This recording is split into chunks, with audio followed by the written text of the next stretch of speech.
Olá, gente. Hoje nós vamos falar sobre as mutações gênicas. Mutações gênicas são alterações na molécula de DNA. E essas alterações, consequentemente, acabam provocando alterações no fenótipo, na expressão do gene. O DNA é uma molécula razoavelmente estável. Durante o seu processo de duplicação, a chamada semiconservativa, ela normalmente se mantém íntegra, sem grandes alterações. Porém, é passível de ocorrer falhas durante o processo de duplicação do DNA, ou por agentes externos, tais como raio-x, radiação ultravioleta, ou até próprios mecanismos metabólicos da gente. Essas alterações provocadas nas sequências de base do DNA geram o que nós chamamos de mutação. Então, a mutação é a alteração na sequência do DNA. Essa alteração pode não provocar absolutamente nada. Nós temos mecanismos de autocorreção. Ou, às vezes, uma pequena mutação é capaz de provocar uma alteração muito intensa do fenótipo da pessoa. E, consequentemente, essa alteração pode ou não gerar uma péssima qualidade de vida. Bem, para que a gente possa entender melhor o que é a mutação, vamos acompanhar um exemplo de uma alteração entre a base citosina e a base uracila. Vamos lá. A citosina é uma base nitrogenada, onde ela tem um radical de amina. A perda desse radical de amina pode fazer com que ela se transforme na uracila. Repara que a molécula é extremamente semelhante. Uma alteração de base é capaz de provocar a mudança total da base. E, consequentemente, essa mudança de base é capaz de gerar uma informação diferente da informação original. Vamos ver a molécula como um todo. Repare o seguinte, eu aqui tenho uma molécula de DNA que, durante o processo de autoduplicação, ela vai abrir os seus filamentos, novos filamentos serão incorporados e a molécula vai se manter igual, processo chamado de semiconservativo. Porém, aquela alteraçãozinha da perda do radical de amina pode fazer com que esta citosina aqui se perca e gere uma uracila. Repara que a sequência normal seria guanina, citosina. Eu agora tenho guanina, uracila. Esta entrada da uracila aqui vai provocar e muito uma alteração na estrutura molecular. Isso por quê? Primeiro, não é uma base do DNA, ela é uma base do RNA. Mas por alteração bioquímica, ela foi incorporada à molécula de DNA. Quando a leitura genética dessa molécula for feita, a informação será totalmente trocada. Vamos observar. Olha só. Eu tenho aqui o DNA normal.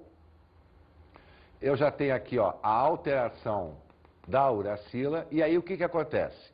A base que faz par com a citosina é a guanina. Mas ao trocar citosina por uracila, a paridade de base já passa a ser adenina. Então, eu já acabei trocando o outro filamento também. Como essa uracila não faz parte da molécula de DNA, ela é retirada pelo processo de correção automático. Só que ao se retirar a uracila, a outra base já foi trocada. E ao ser trocada, observe, vai se corrigir, vai entrar uma timina. Por quê? Porque a timina é a base nitrogenada que faz par com a adenina na molécula de DNA. Mas atente, originalmente eu tinha uma guanina e uma citosina. A retirada dela provocou a incorporação de uma uracila, que vai ser removida, porque a uracila não faz parte do DNA, incorpora-se uma timina, só que agora a sequência já não é mais igual à original. Esta sequência de DNA aqui agora é chamada de DNA mutante. A partir daí, essa alteração na sequência de bases pode provocar uma alteração significativa na transformação da informação genética.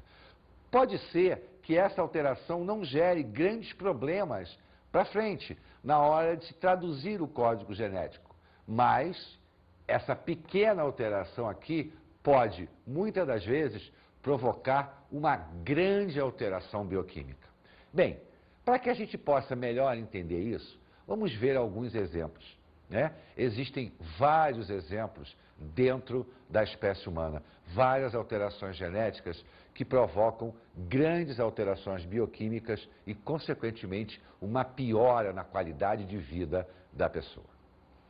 O primeiro exemplo que nós vamos ver é a chamada anemia falciforme, ou tecnicamente chamada de ciclemia. Para que a gente possa entender o que significa isso, vamos nos recordar a bioquímica da hemácia. A palavra anemia indica para a gente que é uma redução na quantidade de hemácias funcionais do nosso organismo. Nesse caso específico, na chamada anemia falciforme, ocorrerá uma alteração bioquímica na molécula de hemoglobina. A hemoglobina é uma molécula formada por 4 cadeias polipeptídicas, 2 cadeias denominadas de alfa, 2 cadeias denominadas de beta. A junção dessas 4 cadeias forma a hemoglobina, que é uma proteína composta. Acontece que toda proteína é a tradução do nosso código genético, ou seja, eu tenho a molécula de DNA que transcreve uma molécula de RNA que vai traduzir uma molécula de proteína. Então a proteína é o resultado final da nossa sequência de DNA. Mas se eu tiver uma alteração na sequência de DNA, eu automaticamente terei uma alteração na minha proteína, que é o que acontece no caso da anemia falciforme. Uma alteração no DNA provocará uma alteração na estrutura molecular da hemoglobina, principalmente na chamada cadeia beta. Ela vai alterar a sua forma. E ao alterar a forma da hemoglobina, ela, por tabela, altera a forma molecular e a forma estrutural da hemácia, dificultando o trânsito da hemácia. A gente não pode esquecer que a hemácia ela é importantíssima para o transporte dos gases respiratórios, principalmente o oxigênio. Uma alteração nela provocará uma deficiência de transporte na molécula do gás oxigênio. Mas vamos acompanhar o exemplo da anemia falciforme.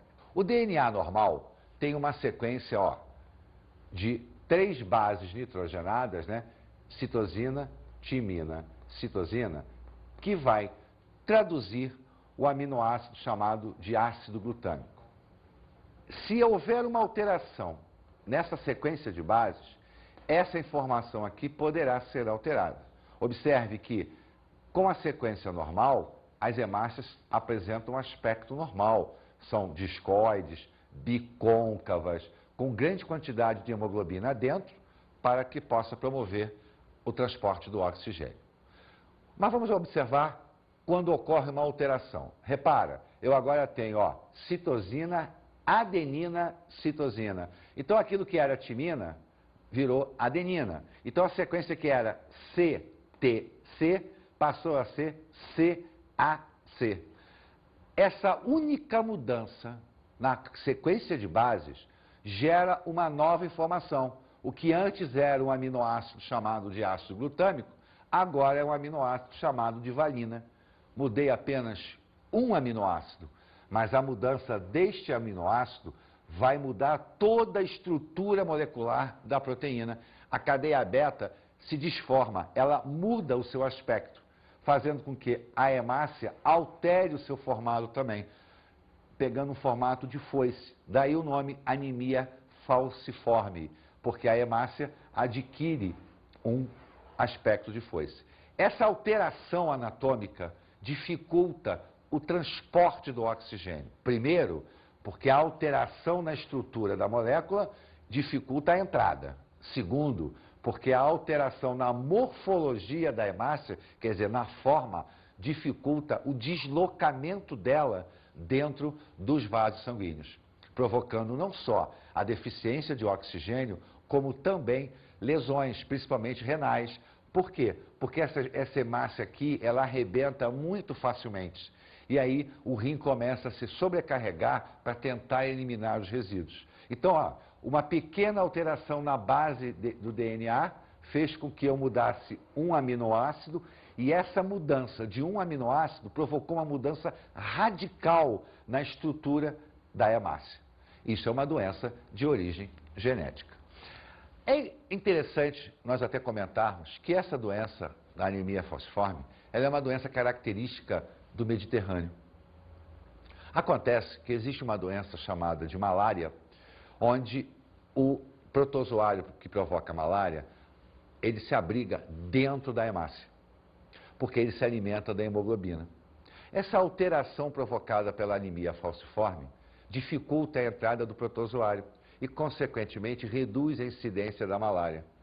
Olha, você veja, né? Uma doença de ordem genética, uma doença que provoca alterações na estrutura da hemácia, que acaba provocando uma péssima qualidade de vida para a pessoa, acaba servindo como fator limitante para o desenvolvimento de uma parasitose. Então, nas áreas onde eu tenho grande incidência de anemia falciforme, eu basicamente não tenho malária, justamente porque a alteração da hemácia provocou a alteração do protozoário e não consegue mais se desenvolver e, consequentemente, reduziu-se a concentração da doença. Uma outra doença também provocada por alteração genética é o albinismo. E o que vem a ser o albinismo? O albinismo é a falta de um pigmento chamado de melanina, que é o pigmento que dá a cor da nossa pele, a cor do nosso cabelo, ou seja, todas as cores que nós temos no organismo, os olhos, a pele, o cabelo, derivam da melanina. Acontece que a melanina ela é o produto da transformação da tirosina, um outro aminoácido. Uma falha genética impede esta conversão e, consequentemente, ao impedir esta conversão, eu tenho uma deficiência na produção de melanina. Eu basicamente não tenho melanina. Ao não ter melanina, eu não tenho a pigmentação. A minha pele é totalmente branca. O cabelo, os pelos se tornam amarelados. Isso piora a qualidade de vida da pessoa, porque a melanina é um fator de proteção. Ela protege o nosso organismo contra a radiação ultravioleta do sol. Então, as pessoas que não têm melanina têm que se proteger muito mais do que nós que temos. Isso não significa dizer que nós que temos melanina estamos protegidos radicalmente contra a radiação ultravioleta. Não, não estamos. Porém, ela funciona como filtro.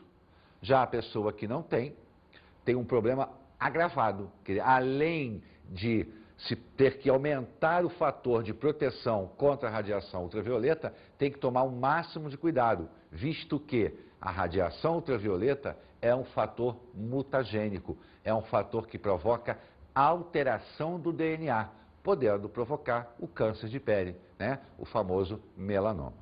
O nosso terceiro exemplo é a fenilcetonúria. O que é a fenilcetonúria? É a nossa incapacidade de transformar um aminoácido, a fenilalanina, em tirosina. Acontece que essa incapacidade se dá por uma falha genética. Essa falha genética impede a formação de uma enzima que vai ser a responsável pela transformação da fenilalanina em tirosina. Isso é muito grave, porque o acúmulo de fenilalanina na corrente sanguínea faz com que haja produção de ácido. E aí o nosso sangue, se tornando ácido, provoca alterações de ordem neurológica. Acontece que mesmo sendo uma deficiência genética e, consequentemente, não existindo cura, nós temos como controlar a doença, bastando que se faça uma dieta restritiva da presença do aminoácido. Porque esse aminoácido é muito comum em farináceos. Por isso, no Brasil, já há bastante tempo, e inclusive em todos os países do mundo, a criança deve ser testada logo após o seu nascimento se ela tem ou não a capacidade de transformar a fenilalanina em tirosina. Esse exame é o famoso teste do pezinho, tecnicamente chamado de PKU. O teste do pezinho faz o diagnóstico de várias doenças, inclusive da incapacidade de transformação do aminoácido. Sendo detectado esse problema, a criança vai ter uma alimentação isenta desse aminoácido e, com isso, ela não faz o acúmulo acentuado na corrente sanguínea e pode ter uma vida normal. Caso contrário, se isso não for detectado até os 3 meses, o acúmulo de aminoácido provocará lesões cerebrais de maneira irreversível. Esse aminoácido é muito usado em produtos diet. Por isso é que, quando você pegar uma latinha de refrigerante diet, observa que está escrito assim: atenção fenilcetonúricos, contém fenilalanina. justamente para que a pessoa que tem o problema não faça a ingestão desse refrigerante, o que pode provocar uma elevação na taxa de aminoácidos na corrente sanguínea. Bem, além das mutações, que é a alteração da sequência do DNA, pode existir também alterações cromossômicas, ou seja, o quantitativo cromossômico é alterado. Isso acontece durante o processo de meiose. Lembra que nós vimos que a formação dos gametas havia a separação das cromátides. Por várias razões, às vezes ocorre dessas cromátides não se separarem. E aí o que acontece? Durante o processo de formação de gametas, eu vou ter gametas com mais quantidade de cromossomos do que deveria, ou com menos quantidade de cromossomos como deveria. Vamos dar uma olhada num filme chamado O Homem-Elefante, que é provocado por uma alteração genética também, que provoca uma deformidade física na pessoa. Vamos observar, vamos a ele. When you have a moment, just take this up to the patient in the isolation ward, will you? Yes, sir. Don't be frightened, he won't hurt you.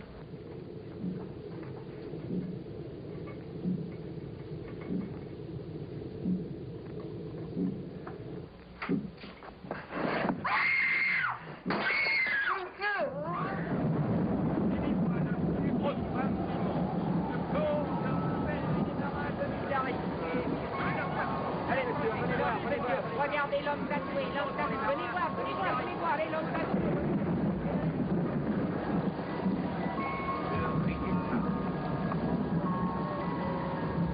Mesdames et messieurs,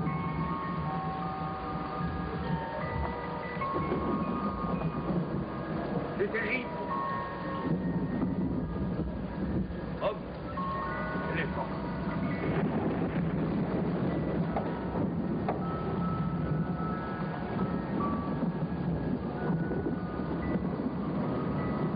Lève-toi.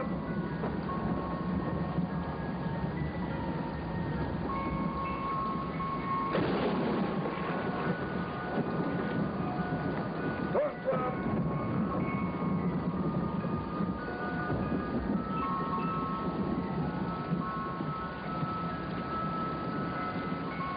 Tourne-toi. Viram? Antigamente, como não se tinha muita noção das doenças genéticas, as pessoas que apresentavam alterações não explicadas eram isoladas, como eram os pacientes de doenças mentais também. Eles eram isolados do convívio das pessoas, ou até mesmo se tornavam aberrações para a demonstração em casos de circos, etc. Porém, muita coisa mudou, principalmente a partir da década de 50, né, com o avanço da chamada citogenética. Vamos escutar um trechinho a respeito disso. Vamos lá. O estudo dos cromossomos, sua estrutura e sua herança denomina-se citogenética. A ciência da citogenética humana moderna data de 1956, quando Tigio e Levin criaram técnicas eficazes para a análise dos cromossomos e estabeleceram que o número normal de cromossomos é de 46. Bem, gostaram do texto? Então, olha só, para que a gente possa entender as alterações cromossômicas, nós temos que primeiro pensar qual é o padrão normal. O padrão normal, que é o cariótipo humano, ele é composto de 46 cromossomos. Sendo que, dos 46 cromossomos, 44 são ditos autossomos ou somáticos, que são aqueles que controlam todas as funções do nosso organismo. Mais 2 sexuais, que são os chamados heterossomos ou cromossomos sexuais. Então, o nosso cariótipo ele é composto de 44 cromossomos autossomos mais 2 sexuais. Então, no caso do homem, eu teria 44A mais XY. No caso da mulher, 44A mais duplo X. Sendo que nós não podemos esquecer que os cromossomos se colocam aos pares, os chamados cromossomos homólogos. Então, nós temos 23 pares. Acontece que quando ocorre a alteração cromossômica, o quantitativo é alterado, nós dizemos que está ocorrendo uma aneuploidia. E essa aneuploidia ela pode ser somática ou sexual. Depende em qual cromossomo está ocorrendo. Se a alteração quantitativa se dá nos autossomos, a aneuploidia é somática. Se a alteração quantitativa se dá nos sexuais, a aneuploidia é sexual. A mais famosa aneuploidia somática é a chamada síndrome de Down, tecnicamente conhecida como trissomia do 21. Isso por quê? Porque, na realidade, no 21º par, ao invés de eu ter 2 cromossomos, eu tenho 3 cromossomos. Durante o processo de meiose, um gameta carregou um cromossomo a mais. Então, na hora que houve a fecundação, que houve a fusão, esta célula, que deveria ter 44A mais XY, ou 44A mais duplo X, passa a ter 45A, porque ela ganhou um cromossomo a mais. Então, 45A XY se for homem, 45A duplo X se for mulher. A síndrome de Down, conhecida também como mongolismo, provoca várias alterações. Baixa estatura, uma qualificação de QI relativamente baixa, uma dentição mal formada, alterações no globo ocular, né? Pescoço curto. Então a pessoa tem uma série de transformações. Daí, inclusive, a palavra mongolismo. Por quê? Porque você olhando uma pessoa portadora dessa síndrome, você lembra do mongol, que são aquele povo que mora na Ásia. Tá? Então, a fisionomia se torna muito semelhante a eles. Vamos ver agora o depoimento da professora Fátima Caldeira, que trabalha com os portadores de síndrome de Down. Vamos a ele. Se nós temos uma família que a estrutura assim, é mais tímida, mais introvertida, fala pouco do que sente, essa criança, ou esse adolescente, ou esse adulto com a síndrome de Down vai corresponder a esse comportamento e a esse temperamento geral da família. E se a gente tem, por exemplo, uma família agitada, que fala alto, que se mexe muito, esse comportamento também é herdado e fica uma característica própria da pessoa com síndrome de Down. O que a gente tem como particularidade seriam alguns aspectos emocionais não bem elaborados pela criança, pelo adolescente e pelo adulto em função da deficiência mental, da alteração cognitiva que eles têm. Então, na mesma hora que a gente sofre alguma coisa, ou que a gente fica com raiva, ou que a gente se sente ofendido, a gente elabora isso cognitivamente e acalma o que a gente sente. Uma criança ou um adolescente, um adulto com uma deficiência mental, que tem um atraso cognitivo, ela tem o que a gente chama de labilidade, uma instabilidade emocional. Ela não sabe lidar com aqueles sentimentos. Quando a gente está diante, por exemplo, de algumas pessoas que olham mal para a gente, fazem assim, dão aquela gelada do olhar, a gente sente isso e às vezes gela a pessoa do mesmo jeito e sai daquele contexto. A pessoa com a deficiência mental, ela sofre com isso e acaba manifestando isso em comportamento. Às vezes ficando agressiva, às vezes ficando agitada, às vezes chegando até a perguntar para a pessoa, por que você não gosta de mim? Então há uma ingenuidade e ao mesmo tempo uma dificuldade de lidar com esses sentimentos. De forma geral, eu penso que o meio é que produz o melhor comportamento ou não, a partir da hora que esse meio entende que há uma deficiência mental e que a gente tem que considerar esses detalhes no comportamento do sujeito. E aí, gostaram? Uma pessoa que lida com esses portadores nada mais é do que uma pessoa que dá qualidade de vida a essas pessoas, né? Várias instituições no país hoje se preocupam com isso. Por quê? Não tem cura, mas nós temos como melhorar e muito a qualidade de vida. Bem, uma outra neoploidia somática é a chamada síndrome de Patot, ou trissomia do 13. São alterações no 13º par, onde na realidade eu não tenho um par, eu tenho um trio de cromossomos. Essas alterações, essa alteração, melhor dizendo, né, a nível cromossômico, provoca alterações de ordem gastrointestinais, cardíacas, o que faz com que essa criança tenha, no máximo, 3 anos de vida. Então é uma síndrome bem diferente de Down, que vai provocar, lamentavelmente, o falecimento do seu portador.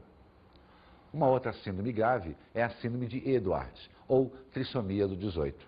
Nesse caso, as alterações morfológicas e fisiológicas do organismo da criança faz com que ela consiga uma sobrevida de, no máximo, 1 ano de idade. São alterações cardíacas, geniturinárias, digestórias e até do sistema nervoso. Em alguns casos, com microcefalia, o encéfalo não se desenvolve, o que provoca, lamentavelmente, o falecimento. Agora vamos falar das aneuploidias sexuais. Aquelas onde a alteração cromossômica ocorre no par sexual. E existem duas grandes aneuploidias sexuais, a síndrome de Turner e a síndrome de Klinefelter. A síndrome de Turner se caracteriza pela ausência de um cromossomo X.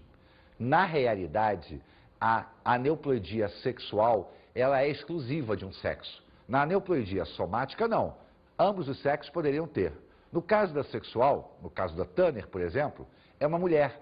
Tem que ser uma mulher. Porque para que a gente possa nascer, é obrigatória a presença de um X.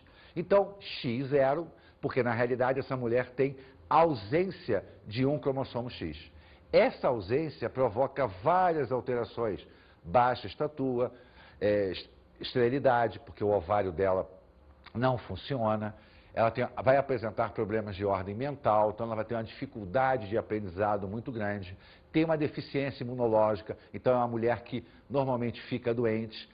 Então, essas alterações são provocadas pela ausência de um cromossomo X. Interessante, esta mulher não tem cromatina sexual. Então, uma das maneiras do diagnóstico rápido é o teste da cromatina sexual. Se a mulher não tem, ela é portadora da síndrome de Turner.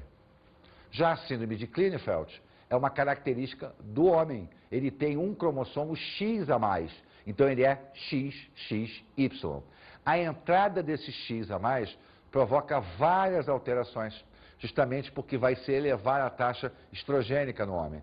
Então ele vai ter atrofia testicular, ele é um homem estéril, ele vai ter problema na estrutura muscular dele, porque como ele tem deficiência de testosterona, a fixação da proteína no músculo se torna deficitária. Ele vai apresentar um desenvolvimento exagerado das mamas, o que nós chamamos de ginecomastia, e também alterações de ordem mental. Então, tanto na Turner quanto em Klinefelter, você tem a especificidade do sexo. Turner para a mulher, Klinefelter para o homem. Bem, as alterações cromossômicas, de uma maneira bem resumida, nós podemos dizer que tem ordens somáticas ou sexuais. Não importa que ela seja somática ou sexual. O que importa é que durante o processo de meiose houve uma falha na formação de gametas. E, consequentemente, ou alguém ganhou mais cromossomos do que deveria, ou alguém ganhou menos cromossomos do que deveria. Vamos agora às nossas dicas de estudo.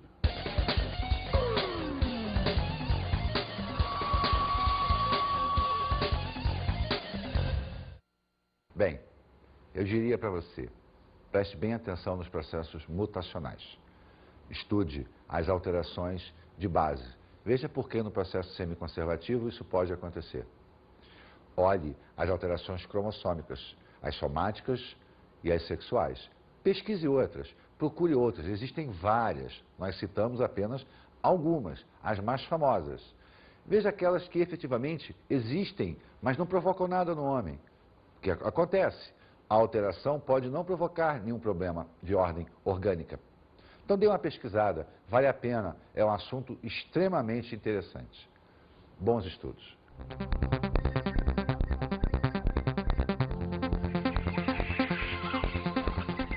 Na aula de hoje, falamos sobre mutações gênicas.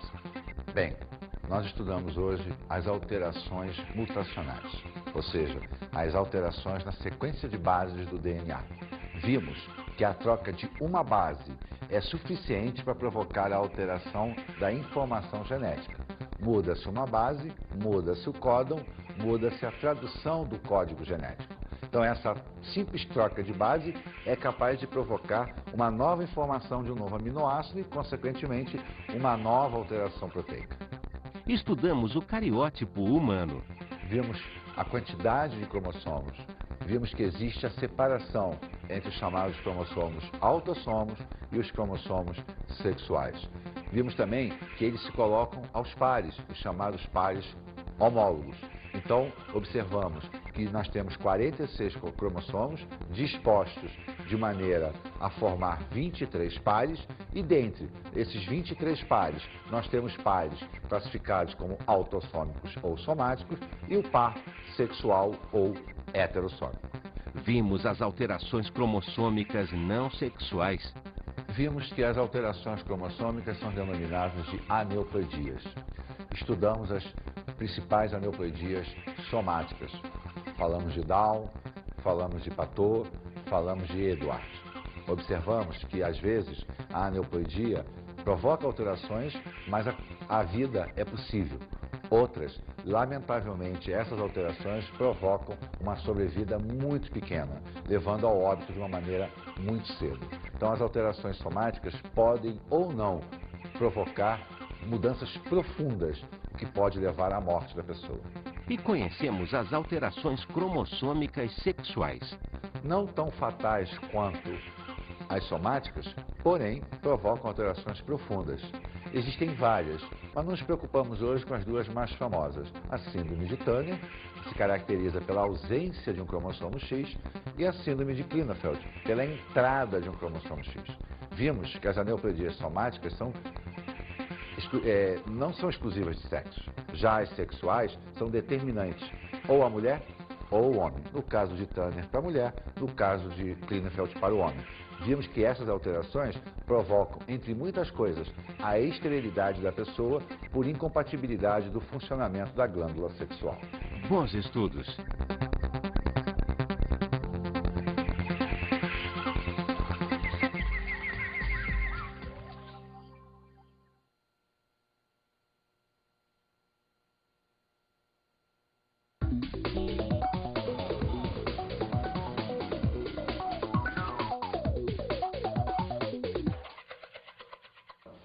Bem, colega, se existe um assunto em genética que é, digamos assim, bem atual, são mutações. Não só pela mutação propriamente dita, mas pelos avanços da citogenética que levaram à identificação de vários processos mutacionais. Isso é um assunto extremamente dinâmico. Force seus alunos a pesquisarem as várias síndromes que existem, os processos mutacionais, os fatores externos que acabam provocando as alterações nas sequências de DNA. É um assunto agradável, que faz com que a aula se torne extremamente dinâmica. Claro, vamos dar ênfase às alterações cromossômicas, sejam elas somáticas ou sexuais, mas os processos mutacionais faz com que o aluno entenda o porquê de determinadas coisas, o porquê, das vezes, dele ter um problema alérgico, ele fica entendendo. Então, a falta de uma proteína, mas por que essa proteína faltou? Justamente porque houve uma falha da molécula de DNA.